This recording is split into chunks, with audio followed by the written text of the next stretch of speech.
What's up, everybody? It's Coach Matt O'Brien, and this is Magic Pill Mondays live episode 22.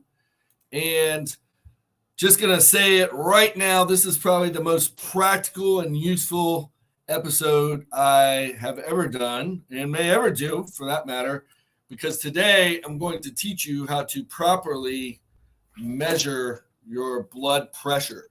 So, high blood pressure is an epidemic in our country today. And if you don't know what your actual number is, or maybe you're like me and you write off those high numbers to white coat syndrome because you only get your blood pressure checked when you go visit your doctor, today I'm going to teach you how to properly measure it, whether you're doing it at your doctor's office or better in your own home. So I'm just going to say it point blank. There's a really good chance if you're over the age of 45 that you have high blood pressure. And you need to know this because high blood pressure is the silent killer. So today's biggest takeaway is going to be how to measure it. But I'm also going to teach you how to properly manage and lower your blood pressure if it's high. So this is Magic Pill Mondays live. If you're tuning in live or watching the replay, please put that in the comments so I know who's tuning in. And if you want more definitive information, I have a great resource that I will share with you. It's a doctor that is an expert in all things health, and I will share with you a deeper dive into high blood pressure. It's about an hour long, and it'll go to all lengths and in greater detail that I'm going to. So if you have an interest in that, just put blood pressure in the comments. When I review those, I will personally share with you the link, most likely on YouTube. So if you're tuning in, put your name. I'm using a software called StreamYard, and I can't always see who is tuning in. It just says Facebook user, and I see somebody's tuning in live. So throw your name in the comments so I can say hi, and I'll give you a shout out. But today's episode is key because blood pressure affects all of us. And maybe you are like me and living in denial and just want to ignore it. And unfortunately, that is not the smartest way to go about your business if you want to live a long, healthy life. So as I go through this, I want to just really quick cut to the chase and talk about measuring our blood pressure properly. Now, this is a pet project of mine because I have gone to the doctor, gone to donate blood, gone to any place where they take your vitals, and my blood pressure can be all over the place depending on who's testing it, what time of day it is, and what my stress level is. So all these things can affect your blood pressure. And after today, you're going to know at least the variables that can affect the number that pops up on that health tech's device when they measure your blood pressure. But let's go. We're going to talk more details, but I want to show you how to properly measure your blood pressure. So I have an A&D medical grade blood pressure monitoring cuff. I have one of these at my house, a different device, a different system, because I like to have multiple systems. And I have one I keep at my office. And I measure, I'm going to be honest and say I'm not as vigilant as I should be, but ideally I should be measuring this twice a day. But to properly manage your blood pressure, or measure it, I mean, you need to have a properly fitting cuff. I'm going to go through these quickly. You need to not have your clothing between your skin and the cuff. So you want the cuff to be on bare skin. If you're using a cuff, most of them have a white dot or some kind of indicator where that should line up where your brachial artery is. And it's just right above the elbow towards the inside. And you want to put that right there. And again, properly sized cuff. I've done an experiment, and if it's wrapped too tight because it's too small, or maybe the tech really cranks down on it, that could artificially raise the reading that you get. So I'm going to actually do my blood pressure here. One of the other things and variables that is important is talking. You shouldn't be talking when you measure your blood pressure. You should be sitting down and relaxing for at least 5 minutes before you take your blood pressure. And you want your back to be supported, your feet to be on the ground, not crossed. So my back is not supported right now. I'm going to make it supported. And then you want your arm where this measuring device is to be even with your heart. Your heart is right here where this chest muscle is. So a lot of times you'll go in and it's going to be low. And when every inch that it's lower than your heart is going to raise your blood pressure by 2 to 3 millimeters of mercury. So that's important to understand. You want it ideally at chest height. So here in the office, what I do is lower my seat. So I'm about to go down. Whoop, there I am. So now my arm is essentially pretty close to chest height. Pain can also affect the reading. If you're in pain, it's going to raise your blood pressure. So make sure your arm's comfortable and not sitting on a pen or a pin or broken glass, or more realistically, something uncomfortable. Like the last time I went to the cardiologist, she measured me and I was like sitting my arm on a pretty uncomfortable piece of plastic. And I know that raised the reading that came out. So assuming all those things are good, I'm going to support my back now and get comfortable. And what's cool about this device, assuming it's wrapped properly, it's simple push of a button. So if you're watching this live or replay, we're talking about blood pressure. I'm going to get into how to manage and lower blood pressure if you are one of the 50% plus Americans and higher, depending on how old you are, that have high blood pressure, and why it's important to know your numbers. But let's see what I'm doing. I'm actually measuring my blood pressure right now. It's pumping up. So this is probably going to be an interesting number because of what I'm talking, and I'm doing a live. My heart rate's going. I'm a little excited. So blood pressure, there's systolic, which is the high number, the top number, and then the diastolic, which is the low number. And I'll explain what those mean. And then my heart rate is also being measured there. You see the little heart pumping there. So these automated cuffs actually use algorithms, which you can see 148 over 89. When I measured it about 6 minutes ago, just kind of as a practice run, it was like 132 over 76. And you can see just talking, being excited can definitely affect the number. So this is important to understand because that number is going to be affected by time of day, some other issues, sleep, nutrition that we're going to talk about. So the point is, don't get fixated on just one measurement. You want to take a 10 to 20 measurement average over the course of a week or two, different times of day, and with all the things that I'm about to reiterate, to make sure you're getting an accurate reading. Record each one, and then you'll take an average of those, and that would be a much more accurate way to gauge whether your blood pressure is high, normal, or whether you have hypertension or high blood pressure, stage 1 or stage 2. So I'm going to raise my seat back up, and let's get into it.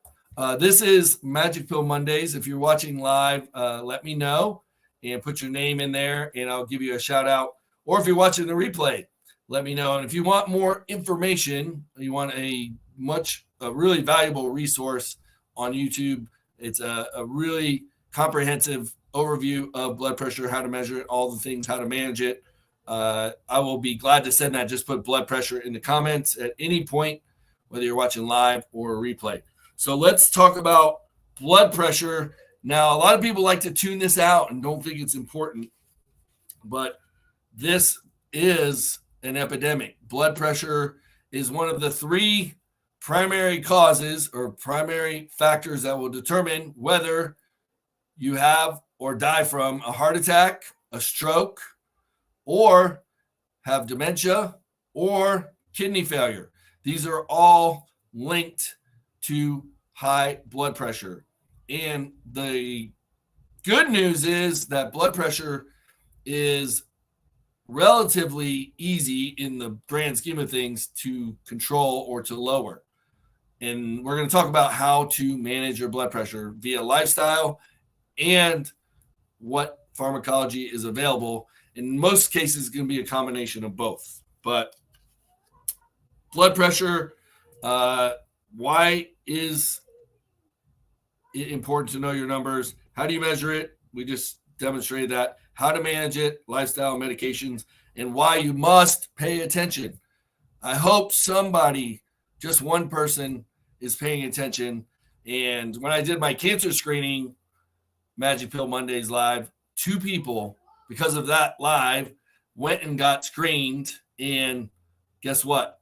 They had a cancerous growth on their skin, at least one, after they were biopsied. And the earlier you know, the easier it is to deal with. Prevention is the key. So this is why I'm hoping somebody will be paying attention and watching this and get some value out of this and take their blood pressure seriously. But first is, knowing whether your number is accurate or not. When you go to the doctor, again, that can be artificially elevated depending on time of day, whether you ran up a flight of stairs, whether you've been sitting down for 5 minutes before they measure it, which is not likely the case. So all those things are going to affect your blood pressure. So let's talk about why it's important to control or know your blood pressure in the first place. Each 20 millimeter increase, so blood pressure, the top number, like the 120 over 80, you're probably familiar with. That 120 is called the systolic blood pressure. So when your heart pumps and beats, goes lub, and pushes blood out, that's systolic pressure. When it retracts or sucks blood back in, the chambers refill, that's your diastolic pressure. So those are the difference between the two numbers, and it's important to know both of them. And you would do that if you're doing the measure. But each 20 millimeter increase in the systolic, that top number, and 10 millimeter increase in the bottom number doubles your risk of death from stroke and heart disease. So those are serious risks. And just like the lipids or blood numbers, which I've done a Magic Pill Monday on that, these are compounding risk factors. So the longer they go unchecked, the more compounding the risk is going to be. So let's get into some numbers here, why knowing blood pressure is important and understanding these a little bit better. So I'm going to blow that up. High blood pressure is called the silent killer because most often there's no symptoms. You just assume everything's going well because you don't feel bad, don't have headaches, you're not short of breath, and it's just your heart is pumping against greater resistance, which, if you think about it, if higher pressure in a pipe, if there's problem with a pipe, that forced pressure is going to kind of ram bad things into the lining of that pipe. And that's what cardiovascular disease is. And little perforations in the lining of your coronary arteries under high pressure, it's more likely those lipids are going to get forced into the lining of your endothelial cells in your coronary arteries. So having lower blood pressure reduces the risk substantially. So what does high blood pressure affect? As you can see on the screen, it affects brain health, heart health, and kidney health. Basically, anywhere blood is flowing in your body, which is everywhere, but these 3 critical organs are extremely affected by high blood pressure. So lowering high blood pressure reduces your risk of stroke by 35 to 40%, cardiovascular disease risk by 50%, reduces your dementia risk by 60%, and it protects your kidneys. So kidneys are one of those things we don't often think about, but when you go get your metabolic panel or your comprehensive panel, and you get that creatinine score and the EGFR, that's your glomerular filtration rate estimated. That's the little e. That is two tests that are commonly done to judge your kidney function. Now, that's a subject for a whole nother episode, but just understand high blood pressure, 25% of the blood in your body gets forced through your kidneys with every heartbeat. That was a crazy fact for me to understand when you understand that kidneys are pretty small. So high blood pressure is just pushing things through there, and that's going to cause kidney damage if it's if it goes unchecked. So that's just a little bit of an indicator of why it's important. Now, if you think you're in the clear, maybe you went to the local CVS or Walgreens and put your hand in one of those cuffs that they have in the minute clinics, and it read normal or maybe just a little bit high. Just don't count that as the gospel for your health and longevity, because here's the real stats, and these are age on the bottom. So if you're in the 45 to 54 age group, which I am for one more week, it is 50% likely that I have hypertension. If I'm a male, that's the blue, and then females is 44%. Now, when you go up in age, as age goes up, the risk and percentage that have hypertension goes up along with it. And effective Sunday, when I turn 55, now there's a 70% chance that I have high blood pressure as a male, and 63% if I was a female. And then the next decade, 77, 75, you get it. As we get older, the risk or the likelihood that we have high blood pressure goes up. So if you're tuning in and you're watching this, please put a shout out in the comments. It feels like I'm sitting here by myself. I would love to give you a shout out and say your name, but you don't have to put your name if you don't want to shout out. But I just want to thank you for tuning in. And this is probably one of the most critical episodes I've done to date, because high blood pressure affects everything as far as longevity, in the sense that it could dramatically reduce our health span and longevity for reasons I already mentioned. So hello, Ohio. That's a cool shout out to you. I mentioned earlier, I'm using a software platform where I can multicast this broadcast, and I don't get to see the Facebook user's name. I just see Facebook user. So unless you have StreamYard, then your name would pop up for me. So if you want to say your name and introduce yourself, that would be awesome. Just say, hi, it's Mary, or hi, it's Joan, or hi, it's Dave. That would be awesome. I'd love to say hi, say your name personally. But so what I just showed you was risk factors by age group or probability. Now this is by race. So you can see the red are non-Hispanic blacks. So they have a unfairly higher risk of hypertension due to their just genetic race factors. And then males for men would be non-Hispanic white would be the next highest, and then Hispanic Asian, non-Hispanic Asian, and then Hispanic is the green.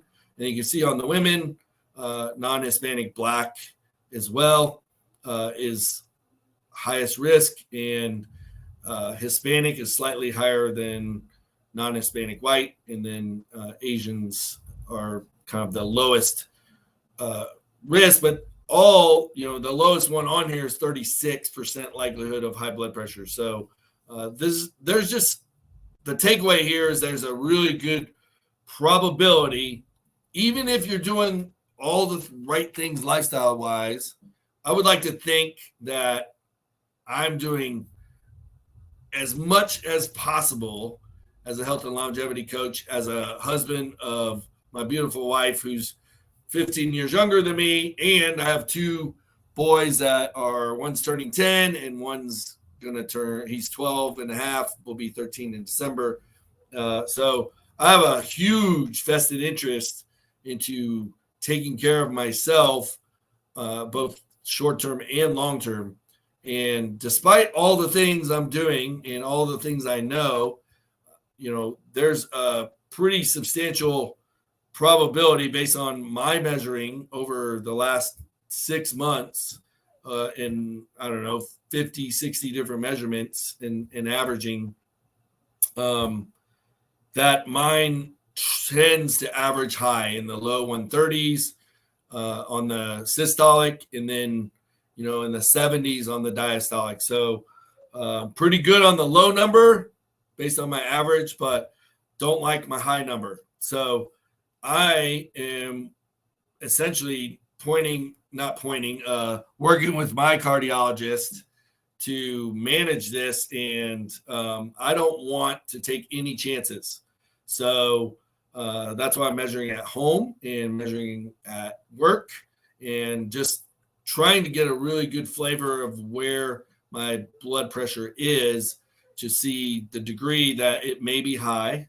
And if, other than the lifestyle modifications that I'm going to describe that everybody can do, most of which I'm already doing and have always done, but even so, stress and sleep can affect blood pressure, as well as some other factors that we're about to get into. So the point is just knowing that there's a good probability that you have high blood pressure is important. So those of you that missed the beginning, hi, Kim. Thank you for putting your name in there. And I should have known from Ohio that it was you.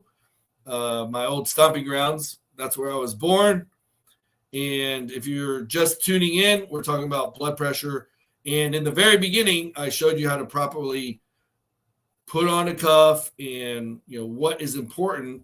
And this slide here shows the probability or the impact of improperly measuring your blood pressure on the reading. So if your cuff is too small, you can see at the top, it could affect the variance 10 to 40 millimeters of mercury. That's significant. And I've validated that by really wrapping the cuff tight, and that'll jump my number up 20 to 30 points on the top. Wearing, this is one that you may not know because it's pretty uncommon, or probably more common, that you put the cuff, or the tech at the hospital or wherever you're going, the clinic will put the cuff over your shirt. It's important not to have any clothing between your skin and the cuff. So push that sleeve up. If you're wearing long sleeves, maybe not the day to measure your blood pressure, because that could affect it 10 to 40 points or millimeters of mercury. Back supported. When I measured that, I made sure my back was pressed against the back support on my chair, and my legs were not crossed. You want your feet firmly on the ground and your legs not crossed. So basically a very comfortable and supported position, not resting 3 to 5 minutes before you take it. So if you walk right in there, which is always the case, and the tech's like, all right, let me take your vitals, and throw the thermometer in your mouth, and they put the cuff on your arm, and it's been 30 seconds since you walked in there, you're going to get an artificially high reading. So, and most of them know this, so it's only going to be concerning if you're like 135, 145, 155. Usually in that case, they're going to wait 3 to 5 minutes and take it again. Not talking. When you're talking like I was, that obviously affected my reading. Labored breathing, if you're out of breath. This one I didn't know. Full bladder can raise your blood pressure 10 to 15 points when you take it. Pain, I knew that. And I mentioned when I took mine that if your arm is not in a comfortably supported position, it's kind of sitting on something, or your bone is digging into a hard surface and it's painful, that's going to raise your reading 10 to 30 points. And this one is the one that most places do wrong, or it's an easy fix. But if your arm is below heart level, for every 1/8 of an inch, it's going to raise the reading. So you want your arm even with your heart and supported comfortably to get an accurate reading. So those are just some other ones. You can see the rest there as well. So just, you want the reading to be as accurate as possible to know, A, whether you have a problem, and B, how significant the problem is. Because what we're going to talk about next is ways that we have in our control, in our decision making, to lower our blood pressure if it is high. So the point is, like, having really low blood pressure isn't great either. That can lead to passing out, dizziness, your brain not working right. So if you do have high blood pressure, you want to make sure it's being properly managed so it's not too low either. But let's talk about the good news with blood pressure. If it is high, we have some tools in our toolbox with lifestyle choices and modifications that have a pretty significant impact on blood pressure. So I'm going to go through those fairly quickly. Number one is weight loss. For every kilogram, which is 2.2 pounds of body weight lost, that will, on average, lower your systolic, the high number, by 1.05 millimeters mercury, and the low number, your diastolic, by 0.92. So if you lose 20, 30, 40 pounds, that's 10 to 15 points lower, maybe even 20. So that's tool number one. Tool number two is exercise. And exercise is the magic pill. It's the title of my book and why I'm a huge proponent and advocate for exercise. The type of exercise that's going to move the needle the most is what most people call cardio or endurance-based activities. I would challenge you to add a little science to that, like I do with my coaching clients, and we measure heart rate into what we call zone 2, which is about 68 to 74% of your maximum heart rate. So that would be kind of the ideal heart rate zone to, over time, lower blood pressure. And I have a totally awesome success story to share with you of a client in his 60s at the time, and his doctor was going to prescribe blood pressure medications, and this was one of those things he was pretty adamant about avoiding if at all possible. So I gave him the good news, which was you can absolutely lower it with cardiovascular exercise. I've known this for a long time, and because this was 2004, 2005, and he said, okay. And he said, how much? And I told him 30 minutes minimum 3 times a week. And, through all, and that's cumulative. So what we did is he was training with me 3 times a week. And I said, get here early, do 30 minutes. And for every minute that you don't do before our session, we're going to use that many minutes of our session to continue. So you get those 30. And we did that 3 times a week for 6 weeks, and his blood pressure literally dropped almost 20 points, 18 points on the top number, which put him in a blood pressure average, because his doctor was making him do 10, using a 10 measurement average. So his 10 measurement average dropped 18 points on the top number, which was low enough that his doctor did not prescribe the medication. So that's a real world example that it really does work. And for those of you that may think resistance training raises blood pressure, the reality is during resistance training, it does. As you're like that peripheral resistance, as you're straining to lift weights, the heart does work harder to push the blood out, but that's temporary. After resistance training, you actually get a slight lowering of blood pressure. So I basically put resistance training in the null and void category as far as blood pressure goes. It's not going to necessarily raise it or lower it, but it's good for so many other reasons: bone density, muscle mass, and strength, that have absolutely significant effects on our longevity. So that's exercise. That one will absolutely move the needle. Here's another one, which I talked a lot about in the past, and I will continue to talk about. Sleep is the foundation to great health. And what you may not know, most people know if you don't sleep enough, that's problematic, but more than 10 hours of sleep is also bad. So less than 5 hours average per night or more than 10 increases your risk of high blood pressure by over 40% or 40% or more. So sleep hygiene, or getting a effective sleep routine, cold, dark environment, no distractions, no LEDs, ideally no electronics or TV, within an hour of bedtime, and no stimulation within an hour of bedtime, and not eating 2 to 3 hours before you go to bed. Those will all dramatically improve sleep, as well as not drinking alcohol. Alcohol, up to one drink may not affect you particularly. Everybody's a little bit different, but more than one absolutely will affect your sleep quality. So that's just something I always talk about when I have the chance. So improve your sleep. Number 4 is insulin resistance. Type 2 diabetes kind of go hand in hand. What you may not know, or probably don't know, is that insulin resistance affects our nitric oxide levels. So Viagra, the ED medication, kind of put nitric oxide on the map and made it more common knowledge.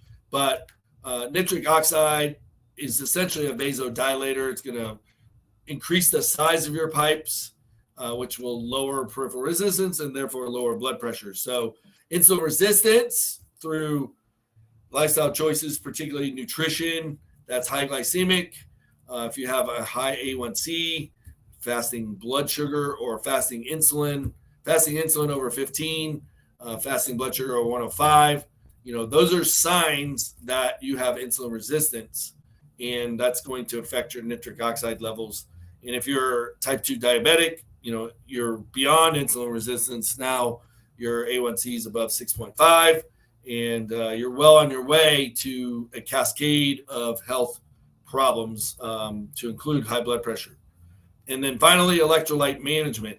So I always want to point out here, salt gets a lot of attention when it comes to blood pressure, and the DASH diet, a low sodium diet, can absolutely affect blood pressure. If you do like salt, or if you eat at restaurants frequently, you're going to get probably more than the 1.5 grams per day recommendation of sodium that could contribute to your high blood pressure. So the takeaway that I can share with you is, if high sodium goes hand in hand with low fluid intake, water intake, that's the double whammy that can absolutely raise blood pressure, temporarily and acutely. So if you are having a high sodium meal, you got to be vigilant about drinking a lot of water. And it would be simplified to say it's going to flush things out, but the right thing to do is stay hydrated, and then don't go overboard on the salt. And the lower carbohydrate you eat in general, the more sodium you can get away with for other reasons, because carbohydrates also store 2.7 grams of water per gram of carbohydrate. So just important to know, if you are on a lower carbohydrate diet, like 75 grams or less per day, you can get away with a little bit more sodium, but that's a little bit into the technical weeds. So I don't want you to get lost in that. The other electrolyte that does affect blood pressure is potassium. So eating potassium-rich foods, that doesn't mean go eating 20 bananas a day. There's foods that are much higher in potassium that are much lower carbohydrate than bananas, but bananas get all the rap. And most people would say, what would you eat for potassium? And they're going to say they're avoiding cramping. They'll say bananas, but spinach has a lot more potassium than bananas. So that's something you want to add to your diet as part of the lifestyle. Don't just do that. Like, do the other ones. Those are bigger needle movers than sodium or potassium as far as the lifestyle factors go. So moving on, pharmacy, the options that your doctors can prescribe, and you want to be working with a doctor, or if you're working with a team of doctors, you want to make sure they all know what the other doctors are doing. I can speak from personal experience with my grandmother, who was in her early 90s at the time, and I was visiting her at a local nursing home, and always checking in when I could, and just spending time with her. But we know there was a season where 3 of her doctors that weren't talking to each other were all prescribing medications that affected blood pressure and lowered blood pressure. So she was having incidents where she was nodding off, falling asleep. Her was unable to get conscious, and she was also like standing up and passing out. And fortunately, that didn't cause a hip fracture, which is a death sentence for people over 65, which I talked about in previous episodes. So you want to make sure your doctors are all communicating, or if your doctor asks what medications you are, you want to have a list on your phone at all times so you can show them, because sometimes one drug will affect the other or enhance the blood pressure lowering effect. So I'm not going to go into the pharmacology of these drugs, but these are the big four: ACE inhibitors, ARBs, which are basically angiotensin 2 receptor blockers, and the calcium channel blockers are the most typical ones. And then diuretics will also be provided if it's a fluid retention issue, or if you're getting swelling or edema, they could do one or combination of these medications with a diuretic to control that fluid buildup. So if you have poor circulation because of diabetes and other lifestyle issues, then you may be getting extra fluid retention that the diuretics may help. So those are the takeaways as far as medications. The bigger takeaway is that you want to work with a doctor that has experience with prescribing these medications, how they interact, and they are absolutely monitoring your blood pressure, working with you. And if they're not sending you home with a automated blood pressure cuff that you can measure your blood pressure at home frequently, then that would be a concern of mine. So, just to recap, those of you just tuning in, thank you. This is Magic Pill Monday Live. We talked about blood pressure. The big takeaway that I just want to reiterate real quick is properly measuring it so with pretty high certainty what your number is. And you want to take a 10 number average. And to do that properly, you're going to need some kind of automated at-home system, or you're going to need a cuff and a stethoscope and, watch a YouTube video on how to do it properly. And you can take your own blood pressure that way too, and compare the two. In general, automated cuffs typically going to read a little bit higher than a stethoscope, with a trained professional doing it. But it is, relatively accurate, and it will identify through a 10 measurement average, if you have a concerning number. And then you definitely want to bring that up to at least your primary care doctor, depending on what other issues you have going on, what doctors you're already working with. So I hope this episode will at least get people thinking. I hope it was valuable. And if you did find value, whether you're watching this live or you watch this later on, let me know in the comments. And if you do want a more definitive deep dive by an expert, just put blood pressure in the comments, and I'll send you a link to a YouTube video that goes into this more specifically with demonstrations and more specifics on the pharmacology. Because they are a doctor, they can talk to that more eloquently than I can, and with their experience of prescribing it. So that is today's episode of Magic Pill Mondays. The goal of this Magic Pill Mondays is basically providing you with actionable, useful information that's going to help you live a longer, healthier, happier life. That's the purpose of Magic Pill Mondays, and also the purpose of my book, The Magic Pill, which is the prescription for a healthier, happier, longer life. And the big one, the big needle mover, is exercise. So get moving, America. And thank you for tuning in. And if you find value, you can share it with somebody. It's also available on YouTube at TrYumph Nation TV. That's my YouTube channel. And we spell TrYumph with a Y because the Y in TrYumph is you. Thanks for tuning in. Stay strong. Have my 55th birthday coming up this week. So lots of surprise announcements coming along with that. I'll give you a tease. I am going to give away a $1,500 coaching scholarship as a birthday gift to somebody, my birthday gift to somebody else. And so we're going to have announcements and an application process for people to apply for that scholarship, as well as 10 second place scholarships that we're also going to give out. So that's coming this week, birthday week. Thank you again for tuning in. I'm Coach Matt O'Brien. I'm a health and longevity coach, and I just want to make a dent in America and help people live a better quality life. So y'all take care, and until next week, we will see you. Have an amazing week and do something good for your health and share the love. We'll talk to you later. Take care.